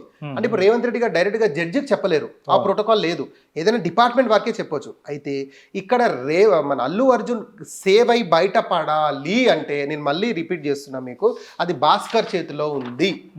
అంటే ఇప్పుడు అల్లు అర్జున్ అండ్ టీము వెళ్ళాల్సింది రేవంత్ రెడ్డి దగ్గర కాదు, వెళ్ళాల్సింది భాస్కర్ దగ్గరికి వెళ్ళాలి. నువ్వు భాస్కర్ దగ్గరికి వెళ్తావా, భాస్కర్ని నీ దగ్గర పిలిపించుకుంటావా, భాస్కర్ కాళ్ళు పట్టుకో, వాడిని రిక్వెస్ట్ చేయి, అయ్యా నీకు నాకు శత్రుత్వం ఏం లేదు, ఇలా జరిగింది వాస్తవంగా జరగొద్దు అని నువ్వు ఏం చెప్తావో భాస్కర్కి చెప్పు. 25 లక్షలు ఇస్తావా, 50 లక్షలు ఇస్తావా, ₹1,00,00,000 ఇస్తావా, లేదా అబ్బాయి పేరు మీద పెళ్ళైనంత వరకు ఇంత FD చేస్తావా, whatever it may be, భాస్కర్ని కన్విన్స్ చేసి భాస్కర్ నుంచి నువ్వు కోర్టులో చెప్పించుకోవాలి. అల్లు అర్జున్తో నేను కాంప్రమైజ్ అయిపోయాను, అల్లు అర్జున్తో నేను ఏదైతే నేను కంప్లైంట్ ఫైల్ చేశానో అది నేను విత్డ్రా చేసుకుంటున్నాను అని చెప్పి ఎప్పుడైతే భాస్కర్ చెప్తాడో ఈ కేసుకి ఫుల్ స్టాప్ పడ్డట్టే. అంటిల్ అన్లెస్ భాస్కర్ చెప్పని ప్రయత్నంలో కేసు అనేది కంటిన్యూ అవుతూనే ఉంటుంది. సో ఫైనల్ క్వశ్చన్, ఫైనల్గా అభిమానం అనేది కాస్త హద్దు మీరింది, ముఖ్యంగా మన తెలుగు రాష్ట్రాల్లో కావచ్చు, రాజకీయ పరంగా కావచ్చు, అలాగే సినిమా పరంగా కావచ్చు, సోషల్ మీడియాలో జరుగుతున్న ఫ్యాన్ వార్స్ కానీ ట్రోల్స్కి అన్నిటికీ కారణం ఏంటంటే అభిమానం మితిమీరిపోవచ్చు. ఫైనల్గా ఈ అభిమానం పేరుతో అతి చేసే వాళ్ళకి మీరు ఎలాంటి మెసేజ్ ఇస్తారు సార్? వాళ్ళ మార్పుకి వాళ్ళు మారాలంటే ఏం చేయాలి సార్? మీరు చాలా మంచి క్వశ్చన్ అడిగారు సార్. ఇది రియల్గా నాట్ ఓన్లీ అల్లు అర్జున్ అభిమానులు, ఒకరు అభిమాని అనే కేటగిరీకి నేను మాట్లాడతాను. రియల్గా మీరు ఎవరినైనా అభిమానించాలి అంటే ఫస్ట్ మీ తల్లిదండ్రులై ఉండాలి. భూమి మీద ఫస్ట్ మీ తల్లిదండ్రులు అభిమానించాలి. అభిమానించడమే కాదు, వారిని ప్రేమించాలి, వారికి నెత్తిన పెట్టుకొని వారిని. మీ తోబుట్టులను అభిమానించండి, అవునా కదా సార్? మీ ఫ్రెండ్స్ని అభిమానించండి. మీకు ఏదైనా ఇబ్బంది జరిగితే ఒక నిమిషాలలో మీ దగ్గరకు వచ్చే మీ నైబర్స్ని అభిమానించండి. ఈ విధమైనటువంటి బిహేవియర్ అభిమానిలో ఉంటే అతను సక్సెస్ అయినట్టు సార్. మీరు అలా కాకుండా నా ఫిలిం హీరోని అభిమానిస్తా లేదా నా సోషల్ మీడియా సెలబ్రిటీని అభిమానిస్తా, ఆయన గురించి నేను ఏదైనా చేస్తా అంటే వారు మీ గురించి 1% చెయ్యరు, 1% కూడా చెయ్యరు. నేను అడుగుతున్నా, ఈ అల్లు అర్జున్ ఫ్యాన్స్ని అడుగుతున్నానండి, ఇప్పుడు ఏదైతే బెనిఫిట్ షో మీ అభిమానుల గురించి బెనిఫిట్ షో వేసాడా, కనీసం మీకు ఏదైనా టికెట్స్లో డిస్కౌంట్ ఇచ్చాడా, మీ ఎంజాయ్మెంట్ని వాళ్ళు క్యాష్ చేసుకుంటున్నారు, మీ అభిమానాన్ని వాళ్ళు క్యాష్ చేసుకుంటున్నారు. ఆ విషయం మీకు తెలియట్లేదు. మీరేమో 3 గంటలు 4 గంటలు వేలు ఖర్చు పెట్టి డబ్బులు పెట్టి మీ టైం బొక్క మీ మనీ వేస్ట్ ఇవి మీరు పెట్టి వారిని నెత్తికెక్కించుకుంటున్నారు. వాళ్ళేమో 100,000 కోట్లు సంపాదించుకుంటున్నారు. అభిమానుల గురించి ఏం చేశారు? అసలు ఏం చేశారు? ఇప్పటికైనా అల్లు అర్జున్ ఇప్పటికీ 15 రోజులు అవుతుంది, కనీసం ఇంత ముఖ్యమంత్రి సాక్షాత్తు ముఖ్యమంత్రి తిట్టినా కూడా కనీసం రేవతి కుటుంబాన్ని దగ్గరికి వెళ్ళిన దాఖలాలు లేవు. కనీసం ఆయన తరపు నుంచి ఎవరి దగ్గరికి వెళ్ళి 25 లక్షలు చెక్ అనేవి చెక్కిస్తున్న దాఖలాలు లేవు. ఇప్పటికైనా మీరు మారకుంటే ఎట్లా? అభిమానం ఎక్కడికి ఏం చేస్తుంది అభిమానం? ఇప్పుడు నేను ఏమంటానంటే సార్, సోషల్ మీడియాలో 2 సార్లు రీళ్లు చూసి ఆ వ్యక్తి రీల్లో కనిపిస్తే అతను బయట కనిపించగానే ఇతన్ని సోషల్ మీడియాలో చూసానని చెప్పి ఫోటోలు తీసుకుంటున్నారు. అది ఇప్పుడు సినిమా వాళ్ళ పరిస్థితి చూస్తే వీళ్ళకంటే ఇక అప్గ్రేడెడ్గా ఉన్నారు. అరే ఇక మా అల్లు అర్జున్, మా చిరంజీవి, పవన్ కళ్యాణ్ ఏం చేస్తున్నారు వాళ్ళు మీ గురించి? కనీసం మీ పేరుని కూడా గుర్తుపెట్టుకోరు. మిమ్మల్ని చూసి కూడా వాడు కనీసం ఇప్పుడు చూడండి ఇట్లా అని దూరం అసహించుకుంటున్నారు. మిమ్మల్ని ఒక పేషెంట్ చూసినట్టు చూస్తున్నాడు, మీరేమో వాళ్ళ గురించి పడి చేస్తున్నారు. తల్లిదండ్రులు వదిలేసిర్రు, తోబుట్టువులను వదిలేసిర్రు, మీ నైబర్స్ని వదిలేసిరు, మీ స్నేహితులను వదిలేసిరు. కనీసం మీరు ఎంతవరకు అండి, ఒక సినిమా అనేది ఒక ఎంటర్టైన్మెంట్ వరకే చూడండి. అల్లు అర్జున్ రేవంత్ రెడ్డి గారు హీరో అంటున్నారు, ఆ మాట కూడా వెనక్కి తీసుకోవాలి. హీరో కాదు, ఆయన హీరో క్యారెక్టర్ చేశాడు అక్కడ. ఆయన ఒక నటుడు, ఆ నటుడులో క్యారెక్టర్ హీరో క్యారెక్టర్ అంతే తప్ప అతను హీరో కాదు. ఎవరికి హీరో అండి? దేనికి హీరో? 100,000 కోట్లు సంపాదించుకుంటున్నారు అభిమానం పేరుతో. అల్లు అర్జున్ కూడా ప్రెస్ మీట్ పెట్టి ఏం పెడుతున్నాడు, నేను అసలు తెలుగుని ఎక్కడికో తీసుకెళ్లాలనుకుంటున్నా, ఫ్రీగా చేస్తున్నావా నువ్వేమన్నా? అభిమానులకు పోనీ నీ ఏదైతే ప్రాఫిట్ వచ్చిందో అభిమానుల పేరు మీద ఒక అకౌంట్ పెట్టి వాళ్ళకి ఏదైనా ఇస్తున్నావా, చేస్తున్నావా, ఏం చేస్తున్నావు? నువ్వు లగ్జరీ లైఫ్ సంపాదించుకుంటున్నావు, అభిమానులని పిచ్చోలాగా. అందుకే నేను అడుగుతున్న అభిమానులని నేను దయచేసి ప్రశ్నిస్తున్న ఐ డ్రీమ్ ద్వారా, దయచేసి ఏ సినిమా అభిమానిని అంతవరకే చూడండి. ఒక సినిమాలో ఒక హీరో క్యారెక్టర్ బాగా చేశాడు రా, అంతవరకు ఉంటే చాలు. ఆయన నెత్తికెక్కించుకొని ఆయన గురించి ప్రాణాలు ఇచ్చుకొని, అరే మీ కుటుంబము రోడ్డు పాలవుతుంది, మిమ్మల్ని నమ్ముకున్న తల్లిదండ్రులు, తోబుట్టువులు, స్నేహితులు, వాళ్ళ పరిస్థితి ఏంటి ఆలోచించాలి కదా. మీ భార్య, మీ పిల్లలు లైఫ్ ఇంపార్టెంట్ కదా. కాబట్టి ఇప్పటికైనా అభిమానము దయచేసి అభిమానించాల్సింది, ప్రేమించాల్సింది మన తల్లిదండ్రుల్ని, మన తోబుట్టుల్ని. అలా చేస్తే మనని పుట్టించినటువంటి ఆ సృష్టికర్త, ఆ దేవుడు, ఆ భగవంతుడు సంతోషిస్తాడు. ఇలాంటి చెత్త స్టార్లని దయచేసి మీరు నెత్తికెక్కించుకోకండి. Okay sir, thank you so much sir. మీ వాల్యుబుల్ టైం నుంచి చాలా విషయాలు మాతో పంచుకున్నందుకు thank you so much. Welcome అండి.